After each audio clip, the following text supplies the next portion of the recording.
Genre fiksyen aksi mendebarkan ataupun thriller, sebuah genre yang tidak asing lagi dalam dunia penulisan. Setiap peminat novel pasti faham perasaan mengujakan dan mendebarkan apabila membaca adegan-adegan ataupun babak yang penuh dan syarat dengan aksi-aksi suspens. Bismillahirrahmanirrahim. Assalamualaikum warahmatullahi wabarakatuh. Salam sejahtera, salam Malaysia Madani.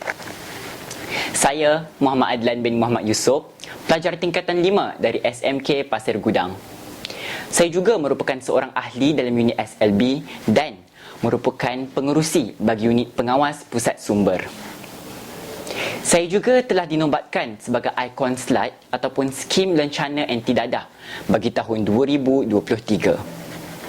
Sejak kecil, saya sangat meminati bahan bergenre fiksyen, thriller, di mana terdapat banyak sekali buku-buku novel yang telah saya baca, menyebabkan citarasa saya terhadap novel menjadi sangat tinggi. Saya amat tertarik dengan gaya penulisan sitara yang diolah oleh penulis di dalam penulisan, sama ada dari segi plot, watak perwatakan dan juga tema yang dipilih. Oleh kerana itu, novel yang saya pilih untuk hari ini adalah Magis, nukilan Ramli Awang Mursyid, seorang penulis legenda yang mendapat julukan penulis fiksyen aksi mendebarkan nombor 1 di Malaysia. Novel ini mengisahkan tentang 5 watak utama. Watak tersebut adalah Carlos, Ryu Watanabe, Mikael, Saifuddin ataupun Laksamana Sunan dan juga Tombiruo, juga dikenali sebagai Ejim. Kelima-lima watak ini hidup di zaman yang berbeza dan di lokasi yang berlainan. Namun, kerana satu fenomena misteri yang dinamakan fenomena Halo, mereka dipertemukan di sebuah satu dunia akhir zaman yang dipanggil dunia hujung waktu. Konflik bermula apabila dunia hujung waktu ditakbir oleh satu detektor kuku besi ataupun entiti yang mengaku dirinya sebagai Tuhan. Entiti tersebut adalah Tuan Turak, seorang lelaki berkuasa dan sangat kejam.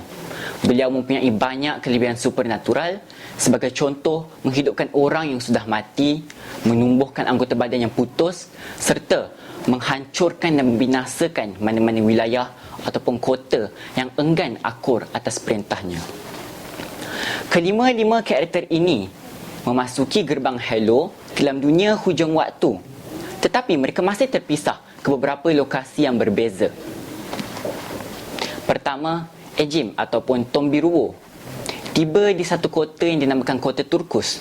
Satu kota yang sangat futuristik dan juga maju, dipenuhi dengan bangunan-bangunan pencakar langit dan juga kenderaan terbang.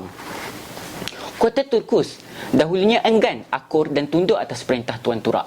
Namun, Tuan Turak menggunakan kuasanya untuk mengubah Kota Turkus menjadi padang jarak, padang terkukur, sehinggakan rakyatnya tiada pilihan lain selain daripada akur dan tunduk atas perintah Tuan Turak. Seterusnya, Mikael. Mikael mengalami pengalaman luar biasa di Buyuk Docia, sebuah kawasan yang dihuni oleh sekumpulan dubuk. Apabila Mikael tercedera dan digigit oleh salah seekor dubuk daripada kawanan tersebut, beliau mendapat satu kelebihan luar biasa di mana beliau mampu memahami bahasa dan mampu berkomunikasi dengan kumpulan dubuk tersebut. Mikael kemudian membantu kumpulan dubuk tersebut dengan cara menyingkirkan Biyin. Biyin adalah seorang ketua ataupun penggembala bagi dubuk-dubuk tersebut, di mana dia memaksa kumpulan haiwan tersebut untuk mengikuti perintahnya menggunakan sebuah whistle yang dinamakan whistle siulan syaitan. Seterusnya, Carlos. Carlos adalah watak yang paling unik dalam buku ini. Carlos boleh dikatakan sebagai watak hitam dan terdapat satu lagi watak yang dinamakan Bilal Piut, sebuah watak putih. Ianya umpama yin dan yang di dalam kepercayaan masyarakat Cina.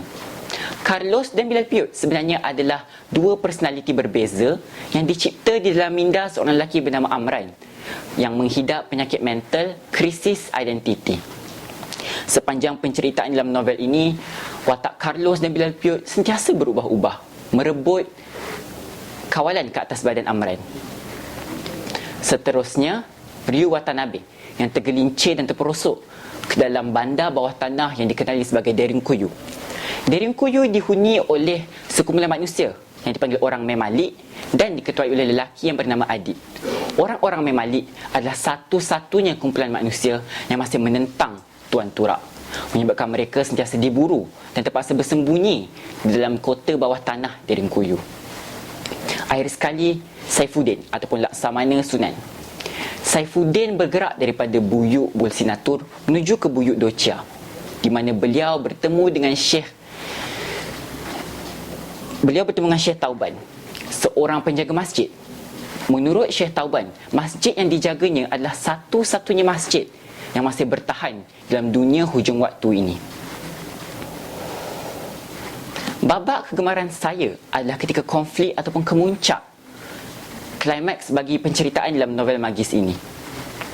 Ketika kelima-lima watak utama ini daripada lokasi yang berbeza akhirnya bertemu antara satu sama lain bersama-sama orang Memalik dan berperang dengan kuncu-kuncu Tuan Turak. Sebagai seorang pembaca novel, saya faham cabaran yang dihadapi oleh penulis untuk mengolah cerita aksi di dalam novel adalah lebih susah daripada dalam filem. Penulis perlu memastikan baik-baik kata yang dikarang mampu mengstimulasi minda dan juga imajinasi pembaca agar dapat betul-betul faham apa aksi-aksi yang sedang diceritakan dan supaya penceritaan tidak menjadi kaku. Sudah tentu tidak lengkap jika kita tidak berbicara tentang kelebihan ataupun keunikan gaya penulisan Ramli Awang Mursyid ini. Yang pertama, kebolehan beliau dalam menggunakan pakai pelbagai watak utama tanpa menyisihkan sebarang watak. Seperti yang telah diceritakan sebentar tadi, novel Magis mempunyai 5 orang watak utama. Namun begitu, setiap watak adalah relevan dalam pembinaan plot. Tidak ada satu watak pun yang disisihkan ataupun dianggap tidak relevan. Mereka semua mempunyai bahagian masing-masing dalam memastikan perjalanan pembaca dalam menghabiskan novel Magis adalah kekal menarik. Yang kedua, penggunaan kiasan. Novelis Ramli Awang Mursyid amat bijak menyembunyikan mesej-mesej tersembunyi ataupun simbolik-simbolik dalam novel beliau. Sebagai contoh, dalam novel ini terdapat satu watak wanita berkelubung hitam. Seorang wanita tua dan berwajah hudoh yang sentiasa mengikuti Saifuddin ke mana saja beliau pergi. Walau apa saja cara yang Saifuddin cuba, beliau tidak mampu menghalau wanita tua ini. Selepas habis membaca novel ini, saya faham wanita tua itu merupakan simbolik ataupun analogi yang menunjukkan bumi ataupun dunia kita yang sudah pikun dan sudah menghampiri masa kiamat. Akhir sekali, antara kekuatan beliau yang paling menarik adalah kebolehan beliau dalam menggunakan pakai babak penggantungan, di mana setiap kali kita ingin mencapai satu klimaks dalam setiap babak, penulis akan memberhentikan babak tersebut di situ, menyebabkan kita sebagai pembaca yang mempunyai sifat ingin tahu yang tinggi kekal memberi perhatian kepada pembacaan kita dan terus menyambung pembacaan kita tanpa berhenti. Demikian perkongsian saya tentang novel yang bagi saya sungguh magis sekali. Saya Muhammad Adlan bin Muhammad Yusof mengundur diri. Sekian, wabillahi taufiq wa hidayah. Wassalamualaikum warahmatullahi wabarakatuh. Terima kasih.